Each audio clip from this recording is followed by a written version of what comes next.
are the New York Knicks. I'm back, rocking in New York. Well, it's the Knicks. New York. We are the New York Knicks. New York. But this new season we're about to enter, the Knicks taking no shorts just like winter. New York, New York.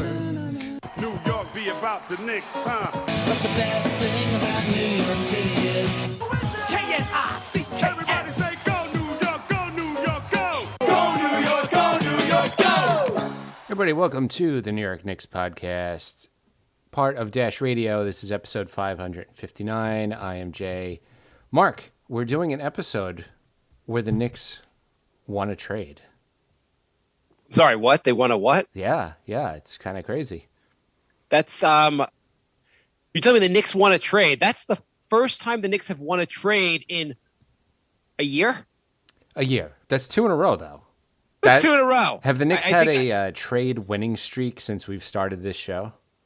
They had a trade losing streak for a long time. For the first 11 and a half years of this show, I think. Something like that. I'm sure there are trades they won or they maybe have won small trades that we're not thinking of. But last year around this time, the Knicks traded Dennis Smith and a second-round pick. I think it was a second-round pick for Derrick Rose. Yes. It was a gigantic trade. I think Detroit was just doing Derrick Rose a solid, letting him go play for his former coach Tibbs. It worked out tremendously for the Knicks. The Knicks went on. They were having an okay season, and they kind of just took off after Rose got here. The Knicks have now made a second move, or another similar move, right before about a month from the deadline, or a few weeks from the deadline, and they traded for another point guard, right, Jay? Another point guard. You can never have too many point guards.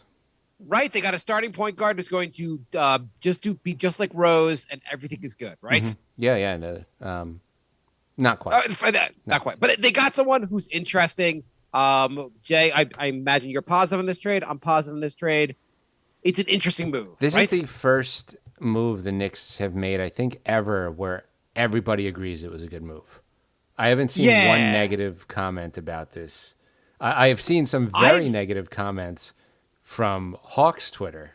I was going to say, I've seen a lot of negative because I spent some time today in a subreddit known as the Cam Reddish therapy group, in which Atlanta Hawk fans were very solemn today. Not very happy. Yeah. Hawks fans are understanding the trade to some extent, hate the return, and I have to say, and we're going to talk more about this, it's an interesting trade.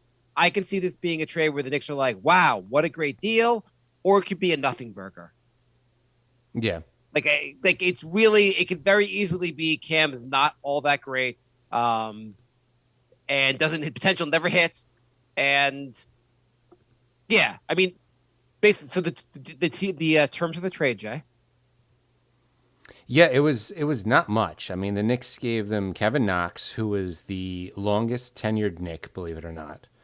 No draft pick will ever get re-signed. We're just keeping this policy. Knox, when he got here, the Knicks were like, oh my God, Knox is so good. That summer league performance. I think the biggest highlights, Knox's best highlight as a Knick was in his first summer league. Pretty much that was the peak of his that was the peak of his time as a Knick. So the Charlie Ward streak continues. So it's Knox, this year's first rounder from the Hornets, which is top 18 protected. It looks like it's going to be around the 20th pick. Fine. Right. So I guess the pick next year becomes top 16. The year after that's top 14. It'll probably be conveyed this year, though. Maybe they have a free fall. Currently Charlotte sits at 20th, so it would be conveyed this year. If they fall a little bit, then it might not be till next year. Either way, you traded a first round pick. Let's say a low first round pick. Yeah. Everything else in the trade doesn't really matter. The Knicks got a second round pick via the Nets that from 2025. The Knicks have also 30 second round picks from 2023. So like, I don't care about a second round from 2025. It doesn't matter that much. It's Brooklyn's second round pick from 2025. I mean, Brooklyn could be bad then, but it's still way off in the future. They got Solomon Hill. Solomon Hill, whatever you want to say about Solomon Hill as a player, he's an expiring contract and he's out for the season, so he's just cap filler in this. The only relevant, and Knox really is not relevant either. I mean, he'll play for the Hawks. He was done as a Knick, right? Yeah, he was only playing in garbage time, so it was really Reddish for a low first-round pick. The Knicks also had to waive Arcidiacono. I'm sorry, who? To make Rube. The guy they signed like 5 days ago. Oh, well, gotta cancel that jersey order. Yeah. Yeah, so it's an interesting what the Knicks got. Cam Reddish is 22 years old. He's got a lot of potential. In theory, he has some him and RJ should play well together because they're both on Duke together. The Knicks basically trade for a guy with potential. The Knicks Cam after the season, they could choose to extend him after the season, or they can give him a qualifying offer. I think it's a qualifying offer and keep him for next year. They basically have this guy for a year and a half, and they can fully evaluate him in the next year and a half. My understanding from the Hawks standpoint was the Hawks have a lot of guys they're paying right now, and they have to pay going forward. They're going to have to pay DeAndre Hunter. They just paid Kevin Huerter. They obviously paid Trey's contract. I think starts the big part of it kicks in next year. Collins obviously they just paid. They also that guy that center they got drafted last year. They're going to have to pay soon.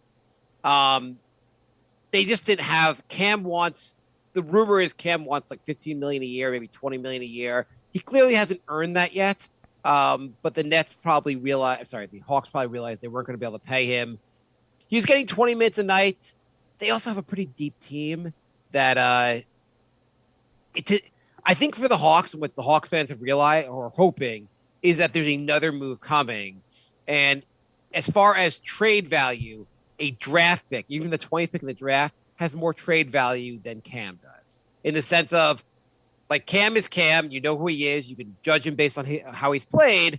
A draft pick is this magical thing that can turn into anything.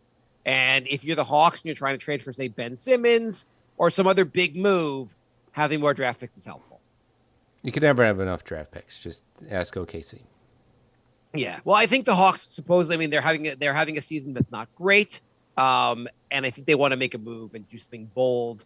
So that's really where the Hawks fans are annoyed. But I think all of them are like, if there's another move, we're totally fine with that. Apparently, also, what I get basically from reading Hawks subreddit and Twitter and everything else is a lot of Hawks fans. People were in love with this guy, probably for not beyond his actual play. Like there's some like this Frank Ntilikina type love for him from the Hawks fans. Himself, like how is he actually as a player, Jay? Like what do you see here? He's athletic. His 3-point percentage went up a lot this season.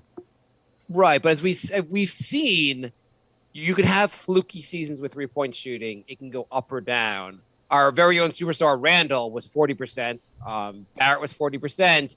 Those guys, we can talk about Barrett in a second. Talk about the awesome Dallas game in a moment. But these things are fluky. So I don't know if he's really getting better. I mean, he's getting better. I don't know if this will be any consistency with this. Oh, the Knicks have a year and a half to find out. I mean, the guy is the same age as Barrett.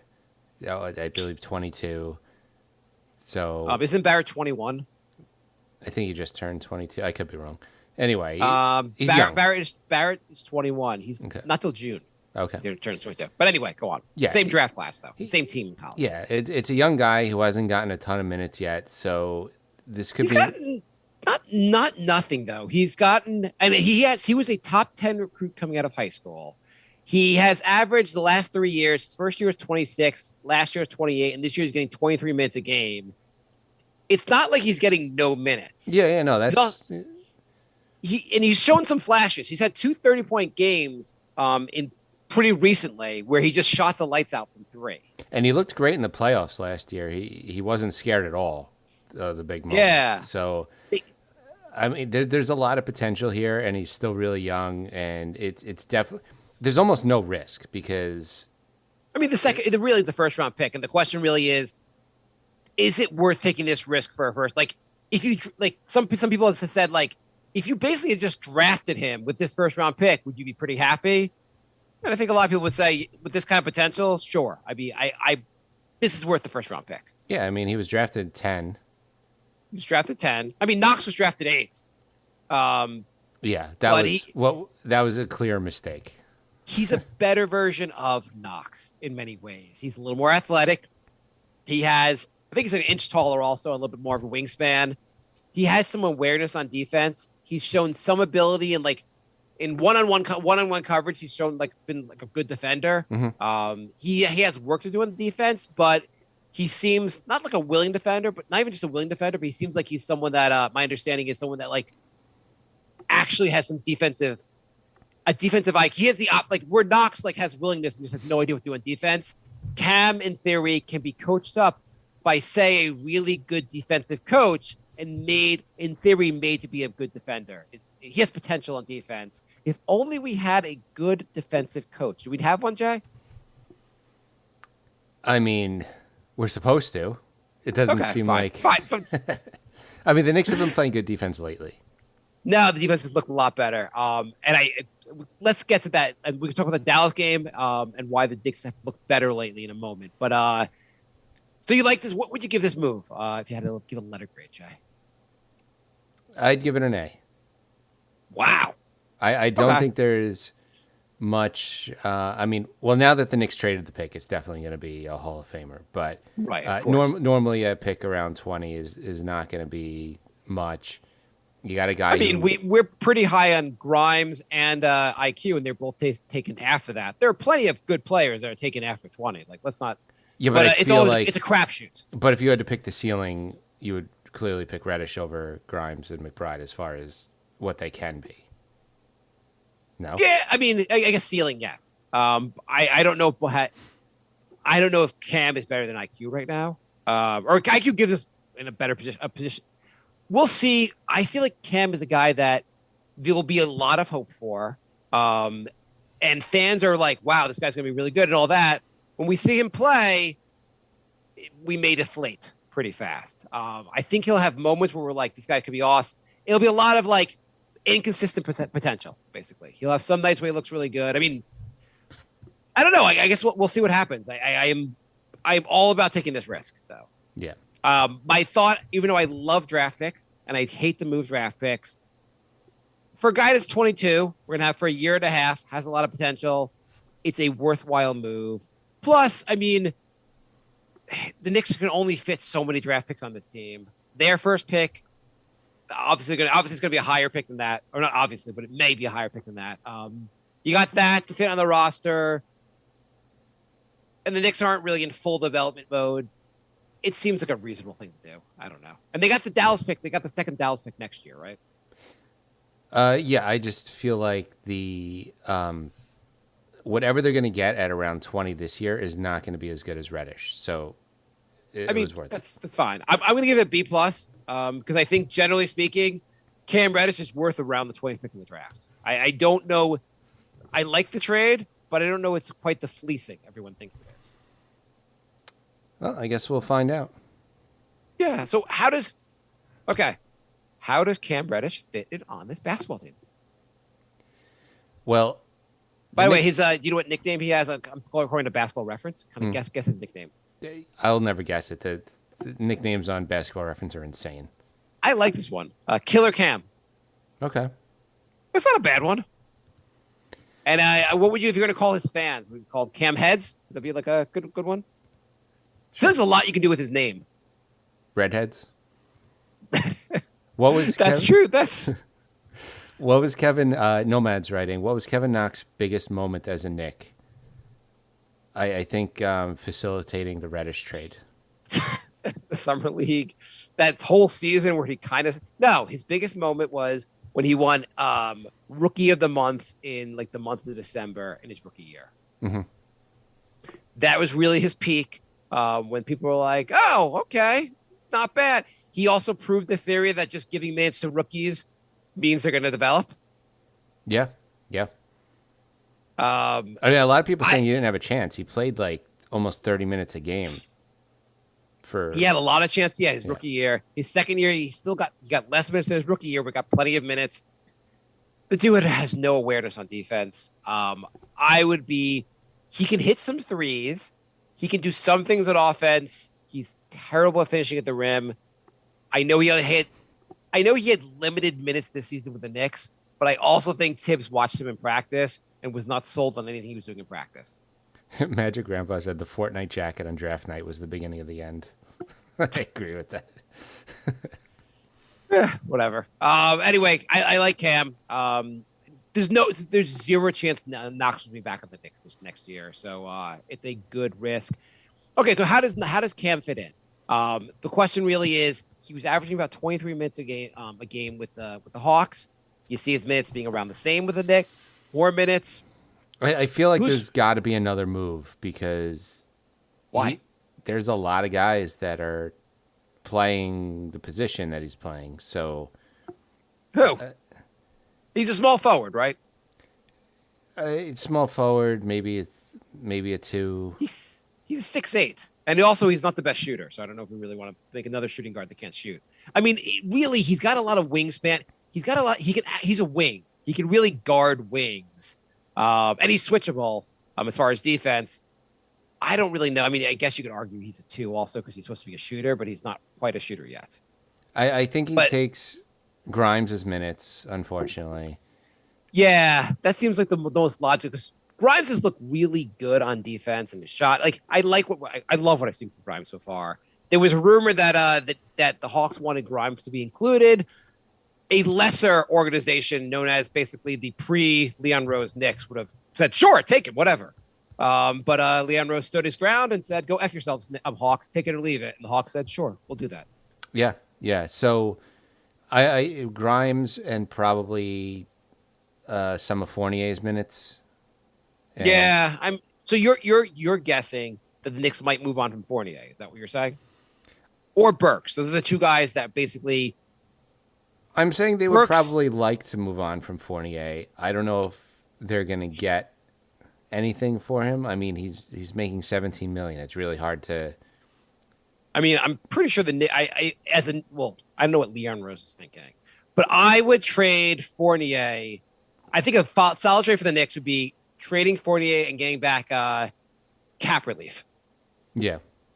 That would be a solid trade with day trade. No, and Fournier's looked actually a lot better lately. It's not a knock against Fournier. It's just right now there's too many guys for the minutes available, and he is the odd man out because of his defense.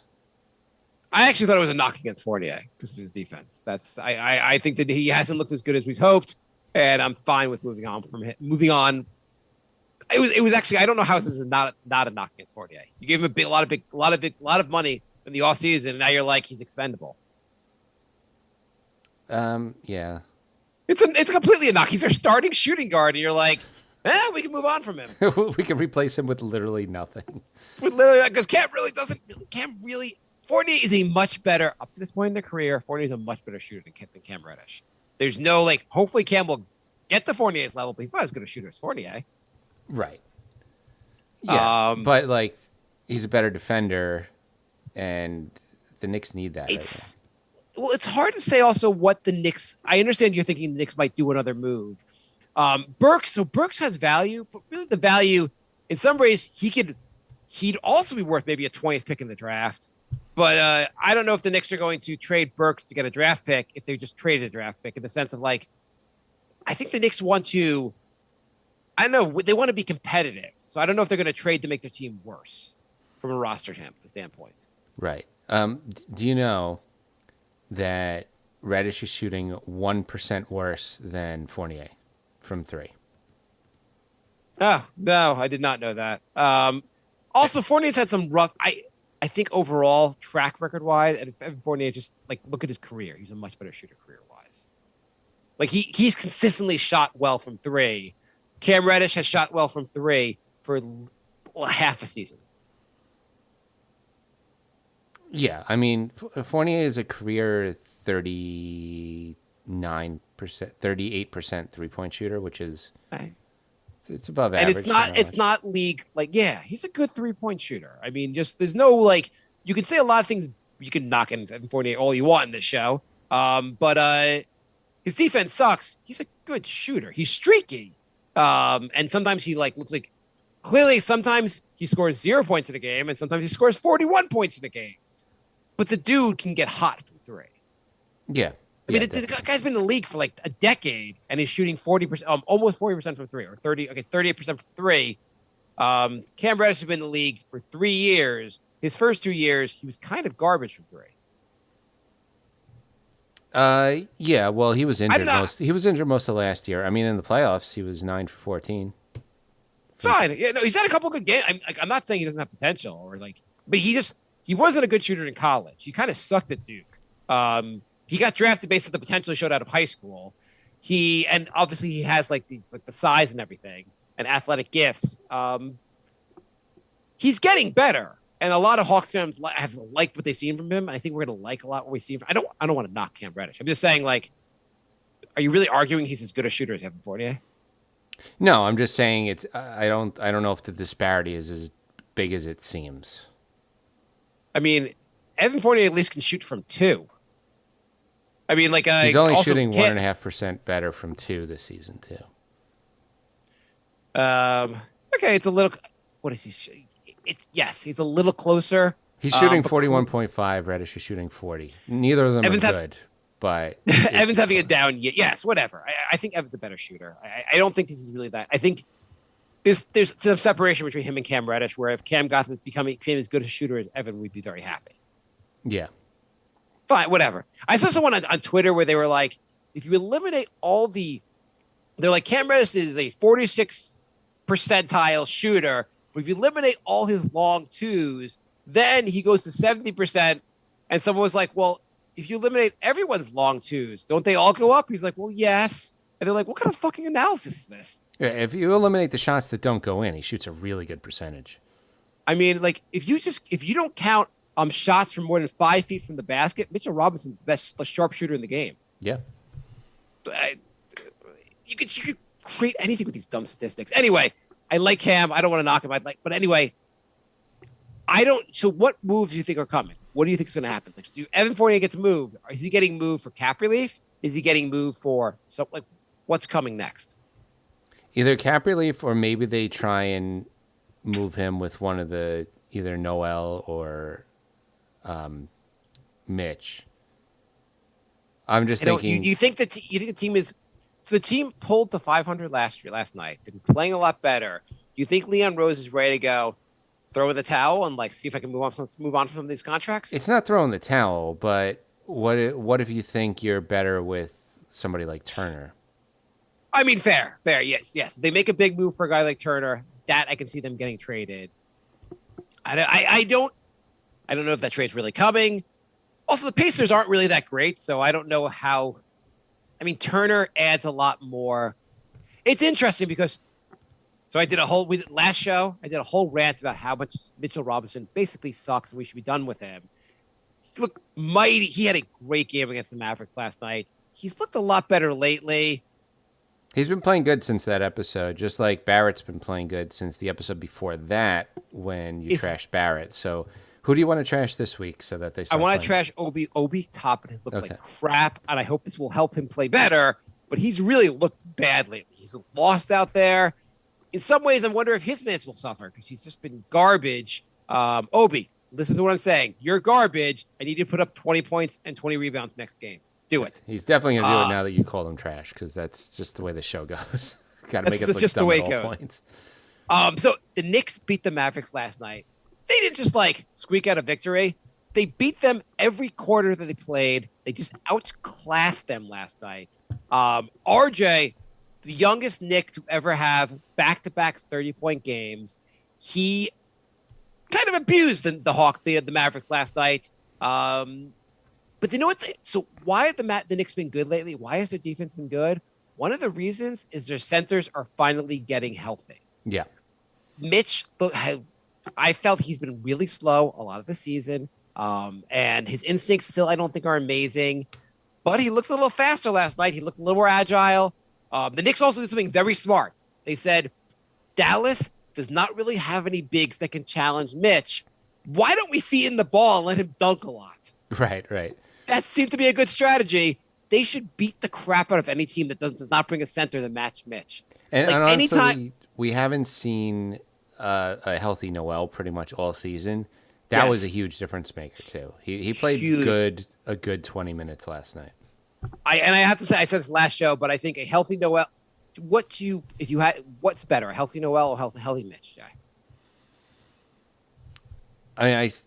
I think a healthy Noel, but if Mitch starts coming on offense like he has the last couple games, and not that he's been setting the world on fire, but 11 and 13 points, I believe for Mitch. That's a huge improvement. So Mitch adds a lot. Like his putbacks are good. His hands are obviously much better than Noel's. Mm-hmm. I think Noel, the two of them when they're healthy, I think Noel's just a better defender. I think he's a flat out better defender. He's more aware than Robinson is at all times on defense. He had a great play where I guess Luka was dribbling, had gotten the ball, was dribbling up, and Noel came up from behind him and just knocked the ball out of his hands. Mm-hmm. And I was like, I miss Noel and his fast hands so badly. Yeah. And I think actually it didn't actually end up with the Knicks getting the ball, but it was a pretty cool steal or swipe from Luka. By the way, Jay, you love Luka. Mm-hmm. Has he been going to? Does he go to like Chinese buffets with Zion? Why is he so out of shape? He is out of shape, and also he's a bad 3-point shooter. Like bad. So actually, he's not. First of all, he's not out of shape like Zion. But Luka he's is NBA out of shape. He's NBA out of shape. He's never looked cut or physically like he's not the specimen some other players are. And he's admitted he probably in the offseason didn't work out the way he should have. I really wonder if his ceiling will always be limited by, and I'm sure he works hard compared to a normal human being, but he doesn't have the Kobe Bryant, Jordan, LeBron insane work ethic that you really need to be a great player in the NBA. Yeah, also shooting 31% on 8 attempts is not good. Do you know, you want to guess his basketball reference nickname? His basketball reference nickname is something I'm not going to be able to guess. No. The Serbian suitcase. What is it? I don't know.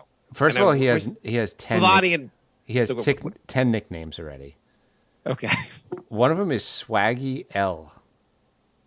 Okay. That's not good. El Nino Maravilla. Okay. Luca Legend. El Matador. Isn't El Matador bad? Yeah, they might be describing his. He's not a very good defender. I like Luca Legend. I mean, he's obviously a very, very good player. The two I like are Cool Hand, because that's a reference to Cool Hand Luca, and the Don. I like those two. Did you think you just didn't think any of our listeners would get that? I don't know. I feel like we're old, and Cool Hand Luke is an old movie, and they might not get that. I tried watching that movie. It really, I didn't seem that great of a movie. I mean, like I'm sure it's a great. I watched like half the movie. I got kind of bored. Oh, Anthony is saying El Matador is like the killer. I was just thinking of Matador like letting a bull run past you, which is what he did last night. That makes more sense, basically, but not to have one of his nicknames on Basketball Reference to be like an insulting one.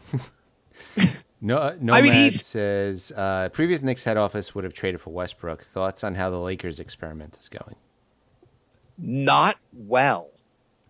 I sent Mark a montage of Westbrook hitting like the top corner of the backboard for like 2 straight minutes. The clip, it's all from this season. That's what I was halfway through when I was like, oh my God, he's in a Lakers jersey in every single clip. The clips, everything is Westbrook just missing the basket, like either coming up short or way too, like just shots that are just not freaking close. And everyone misses a shot. Like, first of all, everyone misses baskets. Everyone has a couple shots that are kind of embarrassing. The montage was going on. So I'm like, I don't know if I really want to keep watching this. I get it. Like, it was like a minute and a half in. I'm like, there's like 2 minutes to go. How long is this clip be? It was just like him miss like big. And I'm like, this is all. And yeah, I had this realization halfway through. I'm like, I fast forward to like make sure he was in the Laker jersey the whole time. I was like, can this really all be from this season? Right. Anyway, I'm sure they're Knicks fans out there and some part of the organization that's like, I bet we could get him. And he's still he's a Hall of Famer. He's just a hard player to play with. Yeah. All right, we got 10 minutes. Let's do some questions. We've got a lot of questions. I'm gonna read anything else you our, want to say about the Mavericks game last night? No, it was just great. It was a great team effort. We had a rare Barrett and Randall playing good on the same night. Randall's shot wasn't really there, but he rebounded and passed, got 8 assists, over 10 rebounds. So, yeah, he was very. I mean, like, also the one thing I missed from that game is that I would have liked to see KP healthy for that game, so he could have got stomped on. yeah. But we got a bunch of questions. So Let me just read our ad first. Our please. sponsor. DraftKings Sportsbook is here in New York. You can bet on all your favorite sports right here. The Empire State on top-rated DraftKings Sportsbook app. You know DraftKings for the daily fantasy contest, and now they brought their expertise to sports betting so that sports fans everywhere can get in on the action. DraftKings Sportsbook offers you everything you'd ever want from a sports betting app, from player props to same-game parlays. They have it all. You can now bet on all your favorite sports from the comfort of your home on one of America's top-rated sportsbook apps, DraftKings Sportsbook. DraftKings is safe, secure, and reliable. Best of all, you can deposit and withdraw your cash whenever you want. So check out DraftKings and tell them I sent you by using promo code NYKP. That's promo code NYKP. DraftKings Sportsbooks here in New York State right now. Eligibility restrictions apply. See DraftKings.com/sportsbook for full details. Must be 21 plus. Physical present in New York. Gambling problem, call 1-877-8-HOPE, New York. All right. by the way, just a betting tip out there. So if you find out, say, right before a game that Draymond Green is going to just be in that game for like 8 seconds, you should bet the unders for his stats that night before they're taken down. If everyone should take a look into that. I don't want to go through the whole story, but it's a pretty crazy story and how a bunch of people made a ton of money. Jay, is that an insane story? Just stacking up under parlays for every single conceivable stat for Green. And he played the opening tip and then fouled and left because he just wanted to play Clay's return game, but he was hurt. Right. And so these sportsbooks lost millions of dollars because people were doing like 8 stacked parlays. Like it was announced right before the game that he wasn't going to play. He was just going to be there for opening tip-off because of Clay being back. He walked right off the court, and they left up basically the unders for his. And of course, he's going to score under 8 points when he's not going to play in the game. So you want to bet that. I'm so mad we missed out on that. That was my out from working again. That was my retirement. I know it was. Okay, Garrick writes, who is moving on for this rotation to work? I think we've agreed Grimes, right? His minutes will suffer a little bit. Fournier? Maybe Fournier a little and maybe Obi a little. Yeah, I mean, I guess I don't know exactly how Obi's would lose his minutes in a sense, unless you want to play Cam at the 4. But Rob writes, maybe you go extra small with him? I don't know. Rob writes, does this trade justify trading back in the draft to acquire the Hornets' top 18 protected first used in this trade? So the Knicks had last year they traded the number 20 pick or 21 pick. They traded that and they got this pick instead. And Grimes, are we glad? Right? Yeah, well they had 2 picks. They had the I think they had the 21st and the 23rd pick, or 20th and 23rd. That second pick became Grimes. Right. That was traded back, became Grimes in the end. But this pick only ended up being the Hornets pick. Anyway, are we glad we didn't draft anyone at 20? So we got Cam? Yeah, I think it worked out. Yeah, sounds fine. I don't know if this was the vision the entire time, but it worked out, and now they can claim this was the vision the whole time. Every guy you take at 20th pick in the draft or around then is a gamble. They got a young guy who's a decent gamble, and a guy also. It's not the nice thing about this is not a Dennis Smith type situation where the team he was on was like he sucks and we're just gonna trick you into like we just want to get rid of him anyway. Right. The Hawks weren't dying to move on from him. It's more like it just didn't fit in their future plans because of salary and Adrian writes, what will the minutes look like and who's out of the rotation? We said that already. George writes, we're obviously getting, this is the point we should have brought up already. We're obviously getting Zion now, right? That Duke team had Zion, had Cam, and RJ. One of these guys is still missing. Are the Knicks getting Zion, Jay? Well, if they do, hopefully he loses about 60 pounds before they get him. Yeah. Might be more than 60, Jay. Yeah. I think he gained 60 and he was overweight before he got injured. If you're a Pelicans fan, does it sound good on the future of your franchise when his season consists of him just saying, I hope to play this season? You know he's their longest tenured player. Real? No, he's not. I'm pretty sure. No, Brandon Ingram was on the team before they got Zion. Was he? Yeah. Okay. Right. I'm 100% positive. I don't have to even look. I'm positive. They didn't get Ingram after.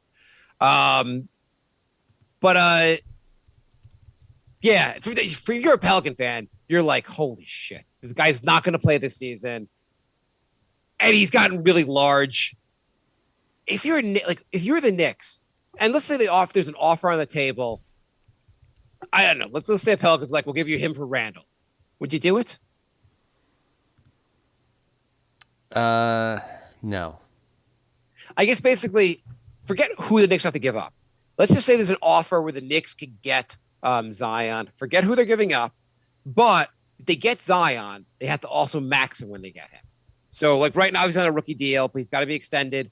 As part of the deal, the Knicks will give him like $150 million. Would you do that? Would you take that risk on Zion? No.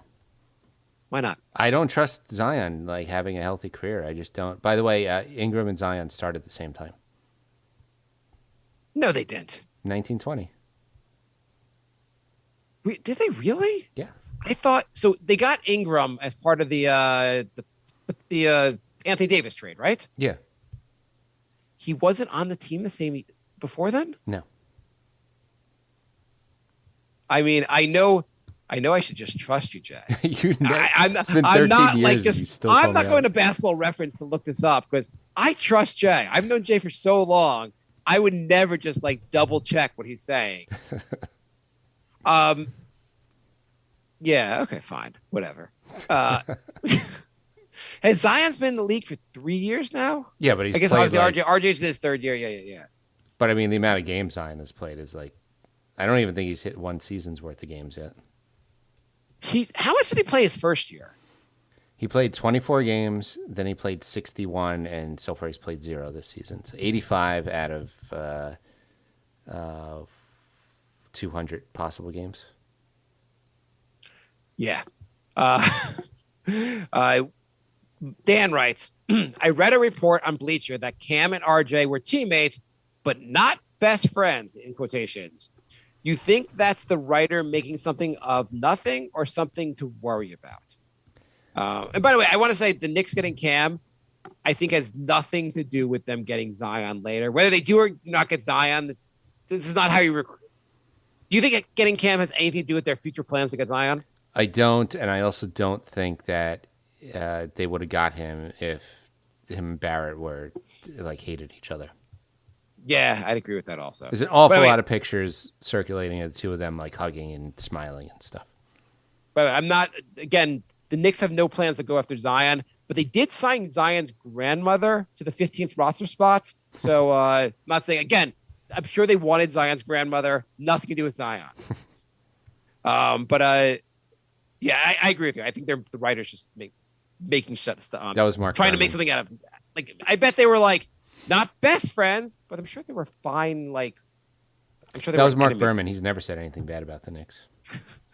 Paul writes, should be good for Hunter on my fantasy team.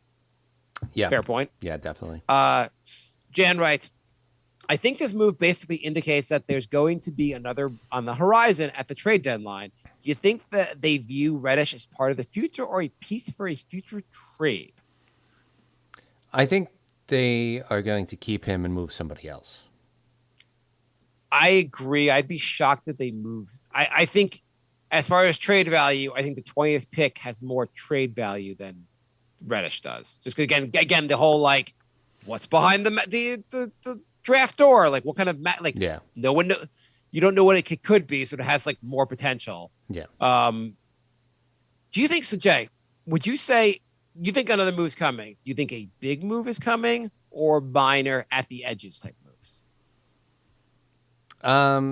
I think it's probably going to be more minor. I think we all want like a big blockbuster move, but I feel like it's going to be a little underwhelming. Should they even make a move? If they're going to make a move, should they make a move to get a point guard, Jay? I mean, always. You could ask that question anytime since we started the show in 2010, and the answer would have been yes. You want them to get De'Aaron Fox? Yeah, let's do it. Anyone else that you would be like the Knicks should really go in for? Point guard wise? Are you going to make a big move? I mean, I would really like Jalen Brunson. They'll probably have to wait for the offseason for that. I mean, someone made a point about Jalen Brunson in the sense of he's going to command a big contract. He also didn't look exactly amazing last night against the Knicks, but he's going to command a big contract. The Knicks have very little cap space. They would have to force some kind of sign and trade. Yeah. The only positive about that is Dallas is known to like Knicks, so they might be able to work a sign and trade out because the Knicks have Knicks on the team. That is Dallas true. likes that. That is true. The Knicks have a lot of Knicks on the team. Bill writes, Randall for Zion. I didn't read this question beforehand, but it's funny that he mentioned that. LOL. In all seriousness, I think this may be a first part of a bigger plan trade. Reddish wanted more playing time and has an expiring contract. Reddish's contract is not expiring. The Knicks have the right to bring him back next season on a they can make him a what is it A rookie qualifying offer, right? Yeah, it's a qualifying offer. Yeah. So the Knicks, he can't leave basically if the Knicks don't want him to leave. Yeah. Also, I don't think he's not going to just naturally get more playing time. He could earn more playing time. It'd be tough for him to get 30 minutes a night in this roster. Yeah.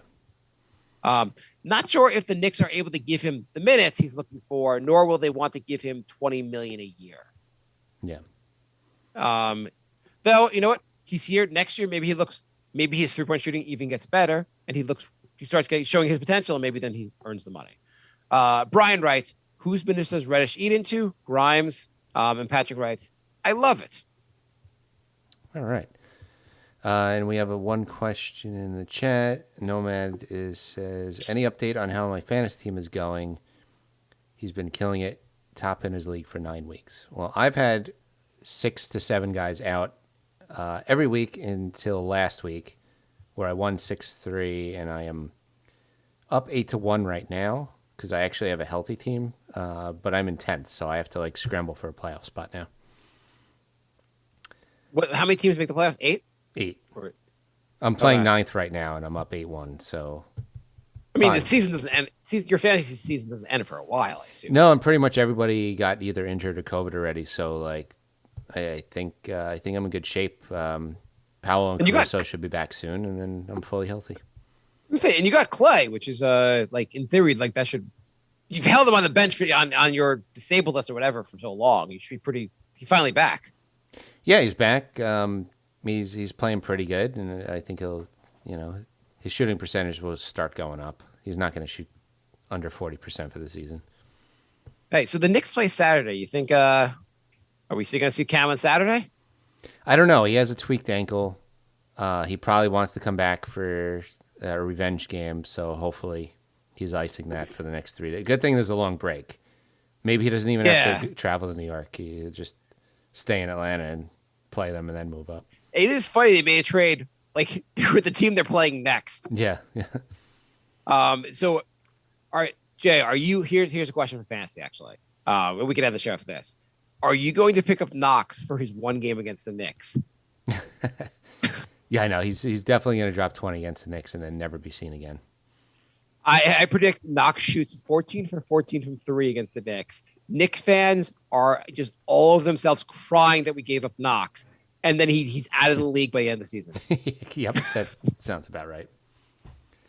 So thank you for listening, everybody. NY Knicks Podcast on Facebook, Instagram, Twitter, Patreon.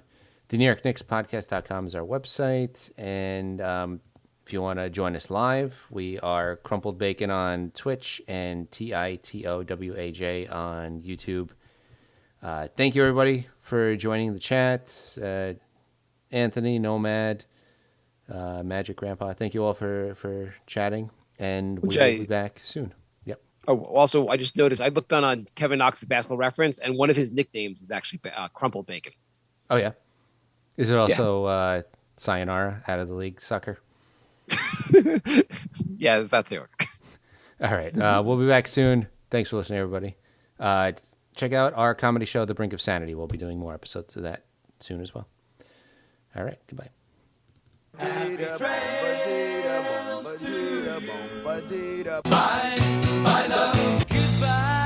everybody. It's all over. Goodbye. It's time to go. This is the end. Say goodbye. You better go away. I'm gonna leave you. It's the end. Goodbye. Goodbye. Just leave me alone. Feels so good to say goodbye. I'm sick and tired and I'm saying goodbye. Goodbye, girl. Goodbye, goodbye, goodbye, everybody. Did Knicks trading for Cam Reddish, did that result in the rest of your COVID going away? You actually sound more energetic tonight. I'm definitely feeling a lot better.